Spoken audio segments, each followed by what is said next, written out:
போலி கடவுச்சீட்டு தயாரித்த ஜனாதிபதி செயலகத்தின் சிரேஷ்ட உதவி செயலாளர் அதிரடியாக கைது. பசில் ராஜபக்ச உட்பட வெளிநாடுகளில் பதுங்கியிருக்கும் 232 பேருக்கு அனுர அரசின் சிவப்பு அறிவித்தல். சிறுமியை துஷ்பிரயோகம் செய்த அட்டமஸ் தானாதிபதிக்கு எதிரான வழக்கு சற்று முன் கடும் கண்காணிப்பில் நடந்த விசாரணை. தெற்கு அதிவேக நெடுஞ்சாலையில் பெரிய விபத்து, கடும் வாகன நெரிசல்.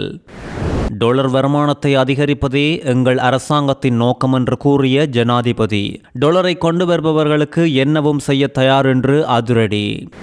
வவுனியாவில் வேன் மோட்டார் சைக்கிள் விபத்து, 2 பேர் கடும் காயம். நடந்தது என்ன? பரதநாட்டிய சாதனை நிகழ்வில் நடந்த பெரிய உழைப்பு சுரண்டல், லஞ்ச ஊழல் ஆணைக்குழுவில் முறைப்பாடு, சிக்க உள்ள திருடர்கள்.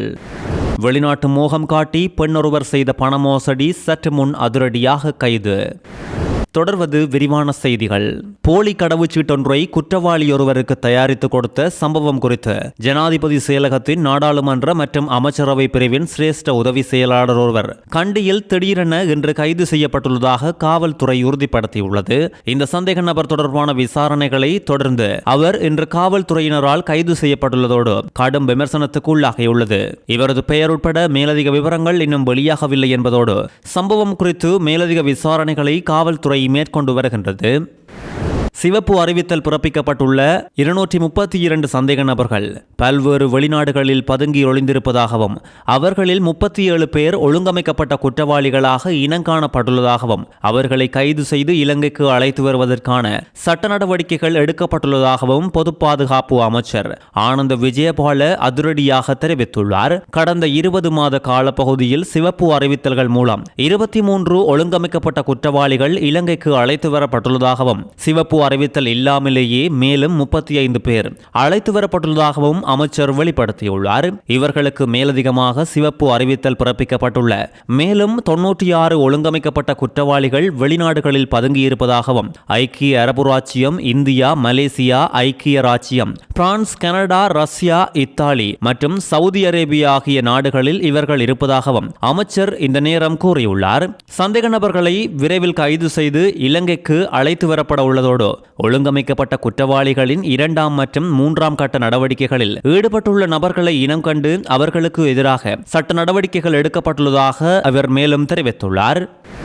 தெல்தனியவில் காருக்குள்ளிருந்து சடலமாக மீட்கப்பட்ட பெண்ணின் மரணம் குறித்து கைது செய்யப்பட்ட பிரதான சந்தேக நபர், அவரது மனைவி, போலீஸ் OIG மற்றும் உதவி செய்த இன்னும் ஒருவர் என மொத்தமாக 4 பேரும் எதிர்வரும் 9ஆம் தேதி வரை விளக்கமறியலில் வைக்கப்பட்டுள்ளனர். சந்தேக நபர்கள் 4 பேரும் இன்று நுவரெலியா நீதவான் நீதிமன்றில் முன்னிலைப்படுத்தப்பட்டதை அடுத்து நீதவானால் இந்த உத்தரவு பிறப்பிக்கப்பட்டுள்ளது. பரபரப்பை ஏற்படுத்திய இந்த இளம் பெண்ணின் கொலை சம்பவத்தில் தொடர்புடைய பிரதான சந்தேக நபர், அவரது மனைவி, குண்டசாலை போலீஸ் பயிற்சி கல்லூரியின் பொறுப்பதிகாரி மற்றும் குண்டசாலை பிரதேச சபையின் சாரதி ஆகியோரே இவ்வாறு விளக்கமறியலில் வைக்கப்பட்டுள்ளனர். தெற்கு அதிவேக நெடுஞ்சாலையில் கெலனிகம மற்றும் தொடங்கொம பரிமாற்றங்களுக்கு இடையே நடைபெற்ற வாகன விபத்தினால் கடுமையான போக்குவரத்து நெரிசல் உண்டாகியுள்ளது. இந்த நெடுஞ்சாலையின் 30 கிலோமீட்டர் தொலைவில் நடந்த இந்த விபத்தில் 2 பேருந்துகள், 2 சிற்றூந்துகள் மற்றும் ஒரு ஜீப் என மொத்தம் 5 வாகனங்கள் ஒன்றோடு ஒன்று மோதியுள்ளது. விபத்து குறித்து கருத்து வெளியிட்டுள்ள அதிவேக நெடுஞ்சாலை போக்குவரத்து காவல்துறை, விபத்தினால் பலர் காயமடைந்துள்ளதாகவும் இவர்கள் உடனடியாக மருத்துவ உதவிக்காக அனுப்பி வைக்கப்பட்டுள்ளதாகவும் கூறியுள்ளதோடு விபத்து காரணமாக மாத்தறை நோக்கிய பயணப்பாதையில் கடும் போக்குவரத்து நெரிசல் தோன்றியுள்ளதாகவும் தற்போது காவல்துறை மற்றும் நெடுஞ்சாலை அதிகாரிகளால் விபத்துக்குள்ளான வாகனங்களை அகற்றும் பணிகள் முன்னெடுக்கப்பட்டு வருவதாகவும் தெரிவிக்கப்பட்டுள்ளது. உள்நாட்டு தொழில்துறையினரை வலுவூட்டி அவர்களை ஏற்றுமதி சந்தைக்கு பிரவேசிக்க செய்வதன் ஊடாக டாலர் வருமானத்தை மேலும் அதிகரிப்பதே எங்கள் அரசாங்கத்தின் நோக்கமாகும் என்றும் முதலீடு செய்வதற்கும் சந்தையை வெல்வதற்கும் தயாராக இருப்பவர்களுக்கு அரசாங்கத்தின் உயர்ந்தபட்ச ஆதரவு வழங்கப்படும் என்றும் ஜனாதிபதி அனுரகுமார திசாநாயக்க தெரிவித்துள்ளார். நேற்று ரப்பர் மற்றும் தேயிலை உற்பத்தி மற்றும் ஏற்றுமதி துறையின் முன்னணி வர்த்தகர்களோடு ஜனாதிபதி அலுவலகத்தில் நடந்த கலந்துரையாடலில் ஜனாதிபதி அனுர இவ்வாறு தெரிவித்துள்ளார். உள்நாட்டு தொழில்களை ஏற்றுமதிக்கு ஊக்குவிப்பதன் மூலமே உலகில் பல்வேறு நாடுகள் பொருளாதார ரீதியாக வலுவடைந்துள்ளதாக கூறிய ஜனாதிபதி, தற்போதுள்ள வெளிநாட்டு கடன் சுமையிலிருந்தும் சர்வதேச நிதி நிறுவனங்களில் தங்கியிருப்பதிலிருந்தும் விடுபடுவதற்கான ஒரே வழி உள்நாட்டு உற்பத்தி திறனை அதிகரிப்பதே என்றும் சுட்டிக்காட்டியுள்ளார். உரம் மற்றும் ஏனைய உள்ளீடுகளை வழங்கும் போது அவற்றின் விளைவுகளுக்கும் ஏற்றுமதி வருமானத்திற்கும் இடையே இருக்கும் தொடர்பை விஞ்ஞான ரீதியாக ஆராய வேண்டும் என்றும் ஜனாதிபதி தெரிவித்துள்ளார். அனுராதபுர முன்னாள் அட்டமஸ்தானாதிபதி பல்லேகம ஹேமரத்ன தேரர் சிறுமியொருவரை பாரதூரமாக துஷ்பிரயோகம் செய்த சம்பவம் பரபரப்பை உண்டாக்கி தேரர் கைதாகிய நிலையில் போலீசார் மேற்கொண்டு வரும் விசாரணைகளை சட்டமா அதிபர் திணைக்களம் தொடர்ச்சியாக மிகவும் உன்னிப்பாக கண்காணித்து வருவதாக சட்டமா அதிபர் சார்பில் ஆஜரான அரசு சட்டத்தரணி கேசானி விஜயசிங்க அனுராதபுர பிரதான நீதவான் நீதிமன்றத்தில் குறிப்பிட்டுள்ளார். அனுராதபுர பிரதான நீதவான் சியபத் கசிந்து விக்ரமரத்ன முன்னிலையில் இந்த வழக்கு நேற்று மீண்டும் விசாரணைக்கு எடுத்துக் கொள்ளப்பட்ட போதே சட்டமா அதிபர் திணைக்களம் சார்பில் முதல் முறையாக ஆஜரான அரசு சட்டத்தரணி இவ்வாறு சுட்டிக்காட்டியுள்ளார். சந்தேக நபரான தேரர் பாதிக்கப்பட்ட சிறுமி மற்றும் சிறுமியின் தாயின் கையடக்க தொலைபேசி பகுப்பாய்வு அறிக்கைகள் எடுக்கப்பட்டு அவை நீதிமன்றத்தில் சமர்ப்பிக்கப்பட்டுள்ளதாகவும் அவர் தெரிவித்துள்ளார். இது குறித்த மேலதிக விசாரணைகளை மேற்கொள்வதற்காக மற்றொரு திகதியை வழங்குமாறும் அவர் நீதிமன்றத்திடம் கோரியுள்ளார். சிறுமி தற்போது எந்த இடத்தில் தங்க வைக்கப்பட்டுள்ளார் என்பதை வெளிப்படுத்த நன்னடத்தை அதிகாரி முற்பட்ட போது இந்த இடத்தின் ரகசியத்தை பாதுகாக்கும் வகையில் அதனை தெரிவிக்க வேண்டாம் என்று பிரதான நீதவான் அவருக்கு அறிவுறுத்தியுள்ளார். வவுனியா ஈரட்டை பெரியகுளம் பகுதியில் நடந்த வீதி விபத்தில் 2 பேர் பலத்த காயமடைந்துள்ளதோடு காயமடைந்தவர்கள் வவுனியா மாவட்ட பொது வைத்தியசாலையில் சிகிச்சை பெற்று வருகின்றனர். இந்த விபத்து நேற்று மாலை 4:30 மணியளவில் ஈரட்டை பெரியகுளம் சந்திக்கு அண்மையில் நடந்துள்ளதோடு ஏனையின் வீதியில் பயணித்த வேனும் ஒரு மோட்டார் சைக்கிளும் எதிர்பாராவிதமாக ஒன்றோடு ஒன்று மோதியதில் இந்த விபத்து சம்பவித்துள்ளது. மோதலின் தாக்கத்தில் மோட்டார் சைக்கிளில் பயணித்த இருவரும் தூக்கி வீசப்பட்டு பலத்த காயமடைந்துள்ளனர். உடனடியாக மீட்கப்பட்ட இருவரும் வவுனியா மாவட்ட பொது வைத்தியசாலையில் அனுமதிக்கப்பட்டுள்ளதோடு விபத்து குறித்து ஈரட்டை பெரியகுளம் போக்குவரத்து போலீசார் சம்பவ இடத்துக்கு சென்று விசாரணைகளை மேற்கொண்டு வருகின்றனர்.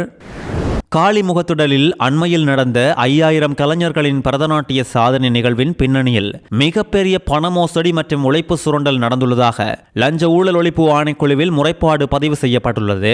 மக்கள் போராட்ட முன்னணியின் தேசிய நிறைவேற்றுக்குழு உறுப்பினர் ராஜ்குமார் ராஜீவ்காந்த் மற்றும் முன்னிலை சோசலிச கட்சியின் பிரச்சார செயலாளரும் சமூக செயற்பாட்டாளருமான துமிந்த நாகமுவ ஆகியோர் சேர்ந்து இந்த முறைப்பாட்டை பதிவு செய்துள்ளனர். கடந்த ஜூன் 14ஆம் தேதி நடந்த இந்த நிகழ்வு சாதனை என்ற பெயரில் இலங்கையில் உள்ள ஏழை மாணவர்களையும் பெற்றோர்களையும் ஏமாற்றி நடத்தப்பட்ட ஒரு வணிக செயல்பாடு என்றும் கடுமையாக சாடியுள்ளனர். பெருந்தோட்டம் மற்றும் சமூக உட்கட்டமைப்பு வசதிகள் பிரதி அமைச்சர் சுந்தரலிங்கம் பிரதீப் அவர்களின் முகப்புத்தக பதிவின் அடிப்படையில் அவரது வேண்டுகோள் மற்றும் வழிகாட்டலின் கீழே சங்கமம் குளோபல் அகாடமி மற்றும் சங்கமலியா ஹாலிடேஸ் ஆகிய தனியார் நிறுவனங்கள் குறித்த நிகழ்வை ஏற்பாடு செய்துள்ளதாகவும் சுட்டிக்காட்டியுள்ளனர். ஒரு அரசு அமைச்சர் சம்பந்தப்பட்ட நிகழ்வில் தனியார் நிறுவனங்கள் மூலம் மாணவர்களிடமிருந்து தலா 4500 முதல் 6000 ரூபாய் வரை பணம் வசூலிக்கப்பட்டு தனியார்களின் பெயர்களில் வைப்பு செய்யப்பட்டுள்ளதாக குற்றம் சாட்டியுள்ளனர். நிகழ்வுக்கு எந்த ஒரு அமைச்சோ அல்லது அரசாங்கத்துறையோ நிதி உத்தரவாதத்தையோ அல்லது முறையான கட்டுப்பாட்டையோ கொடுக்கவில்லை என்றும் இதுபோன்ற நிகழ்வை இலங்கை கலாச்சார அமைச்சு அல்லது சுற்றுலாத்துறை அமைச்சு மூலம் நடத்தியிருந்தால் இந்த வருமானம் நாட்டுக்கு கிடைத்து மீண்டும் மக்களுக்கே சென்றிருக்கும் என்றும் கூறியுள்ளனர். அரங்கேறிய நடைமுறையில் இங்கு தனியாருக்கு சாதகமாக அமைச்சர் செயல்பட்டுள்ளதாக இவர்கள் குற்றம் சாட்டியதோடு இப்பொழுது நிகழ்வு முடிவடைந்த பின்னரும் சான்றிதழ்களை வழங்குவதற்காக அந்த நிறுவனங்கள் இவர்களிடமிருந்து 2500, 3000, 12000 ரூபாய் என தொடர்ச்சியாக பணம் கேட்டு வற்புறுத்தி வருவதாக கூறியுள்ளனர். வெளி மாவட்டங்களில் இருந்து வந்த மாணவர்கள் தங்குவதற்கோ பாதுகாப்பிற்கோ எந்த ஏற்பாடுகளும் செய்யப்படவில்லை என்றும் சொந்த செலவில் வந்த நடுத்தர வர்க்க மாணவர்களுக்கு 25,000 முதல் 1 லட்சம் ரூபாய் வரை செலவாகியுள்ளதாகவும் தெரிவித்துள்ளனர். இலங்கை மாணவர்களின் உழைப்பையும் கலைத்திறனையும் பயன்படுத்தி இந்தியாவை சேர்ந்த ஒரு நிறுவனமும் ஒரு ஆசிரியையும் சாதனை சான்றிதழ் பெறுவதற்காக நம் நாட்டு மக்களின் உழைப்பு சுரண்டப்பட்டுள்ளது என்று இது மிகவும் பிழையான விடயம் என்றும் கவலை வெளியிட்டுள்ளனர். வெளிநாடுகளில் வேலை வாங்கி தருவதாக வாக்குறுதியளித்து பண மோசடி செய்த பெண்ணொருவரை ஹொரணை விசேட குற்றப்புலனாய்வு பிரிவு அதிரடியாக கைது செய்துள்ளது. வேலை வாங்கி தருவதாக வாக்குறுதி அளித்து 20 லட்சம் ரூபாய் மோசடி செய்ததாக சந்தேக நபருக்கு எதிராக கிடைக்கப்பட்ட முறைப்பாட்டை அடுத்து விசாரணைகள் ஆரம்பிக்கப்பட்டுள்ளதோடு நேற்று காலை அலுபோமுள்ள காவல்துறை பிரிவில் ஹொரணை குற்றப்புலனாய்வு பிரிவு அதிகாரிகள் குழு நடத்திய விசாரணையை அடுத்து சந்தேக நபர் கைது செய்யப்பட்டுள்ளார். கைது செய்யப்பட்ட சந்தேக நபரான பெண் பாணந்துறை பகுதியைச் சேர்ந்த 41 வயதுடையவர் என்று காவல்துறையினர் கூறியுள்ளதோடு சம்பவம் குறித்து மேலதிக விசாரணைகளை மேற்கொண்டு வருகின்றனர்.